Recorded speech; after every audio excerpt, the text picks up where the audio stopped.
Blair the Blair Cobbs, the most entertaining man in boxing. Absolutely. Blair, man, what's up, man? Give the fans an update. Blair the Flair is doing perfect. Blair the Flair is coming back harder, stronger, and better than ever before. You're going to check me out. I'm blowing up the world, and that's what's going to happen, baby. Blair, what'd you learn from that fight, man? Maybe some humility, or maybe you didn't want to show the fans more. You know, I don't know. There were circumstances that had happened that made that fight happen the way it happened. But I'm happy it did because it brings more excitement to the fans. Okay, it's not about like being undefeated forever. It's about taking challenges, rising up to the challenges, win, lose, or draw, the biggest attraction in boxing. Yeah, you definitely gave them a show, man. You stirred the pot. You caught everybody's attention from Errol Spence Jr. to... Absolutely. I can't wait to smack up Errol Spence. Hey, he had a good performance, and he watched your fight. He was tuned in. He watched. That means he bought the DAZN. He bought the DAZN subscription, and he watched Blair the Blair Cobbs. When you went down, he said, put him on the dirt. Did you see all that? And what'd you take of Spence's reaction to your loss? What did he say? When you went down, he said, put him in the dirt. He laughed a little bit, and he tweeted a few things I can't remember, but he was pretty happy that you didn't win. Look, Blair the Flair is the people's champion. Nobody cares about your belt, Errol Spence, because that belt is going to be gone very, very soon. Blair the Flair is coming. It's coming fast. There's going to be a rematch coming very soon. Redemption. And then after, we're going to go ahead and clean up the whole welterweight division, starting with all the future champions. And then I'm going for Errol Spence. So a rematch with Alexis in the works? Or is that Absolutely. We're working on it. Rematch with Alexis. And if that's possible, we're going to go ahead and score that win big. Because we're not going to do no more one day training. You know what I mean? 2-week training camp. We're not doing no one-day promotion. Big promotion, big contract with Blair the Flair winning victorious. Yeah, how did Errol Spence look? Did you see his fight? I saw bits and pieces of it. One thing I definitely gotta say is shout out to Errol Spence. He's doing an incredible job. And like continue. But that continue means you better fight Terrence Crawford. You better fight Terrence Crawford or we all gonna call you a bitch. All of us. Cause I'm tired of this shit. I'm coming too. Everybody's coming for your ass. If it ain't me, it's gonna be fucking Ennis. If it ain't Ennis, it's gonna be Virgil Ortiz. So look, everybody's coming. Yeah. You know what I mean? Get that. Get that big fight or else. Who do you favor in that fight? Just your honest opinions. Spence and Crawford. Who do you favor? I like both fighters. I think me personally, like I know a little bit more about Terrence Crawford than Errol Spence. I know that Errol Spence can get hurt a lot. I know that it took a toll on him, his lifestyle, and I feel like Terrence Crawford is the way to go with that fight. But I think both fighters are great.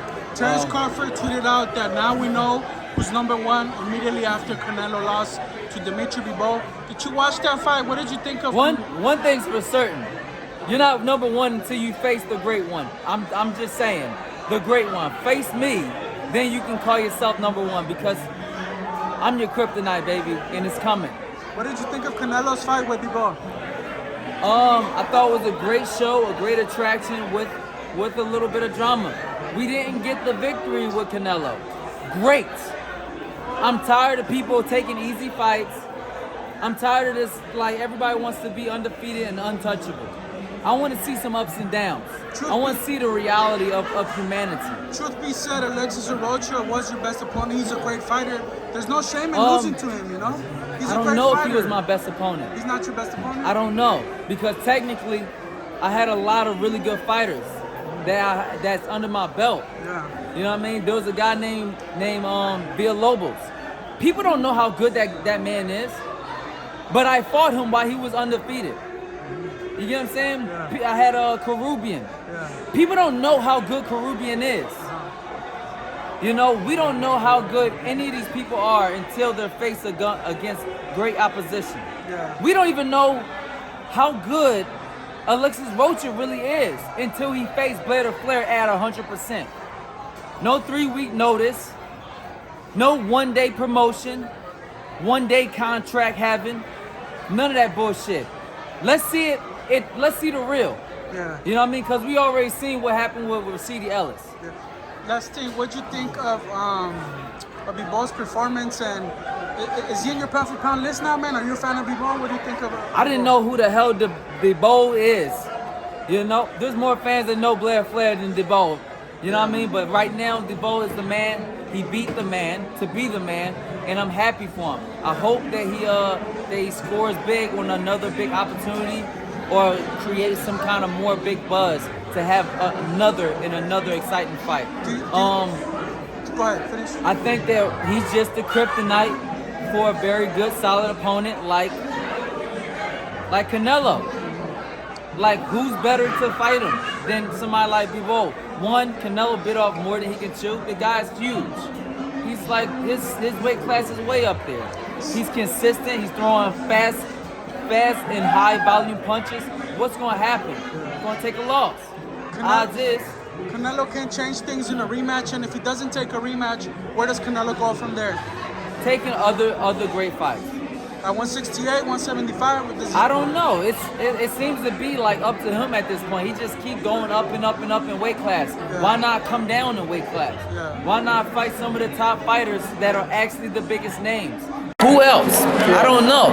Yeah, but he keeps chasing these higher weight classes. Why is he not fighting Benavidez? Yeah, Canelo was offered the Errol Spence fight at a catch weight of 164. What would have happened if Canelo would have took on Errol Spence instead of Dimitri Bivol at a catch weight of 164? I think it would be an exciting fight that a lot of people would tune in, and finally people would watch Errol Spence. I mean, it just gets on my nerves that there's so many fighters out there that's just boring.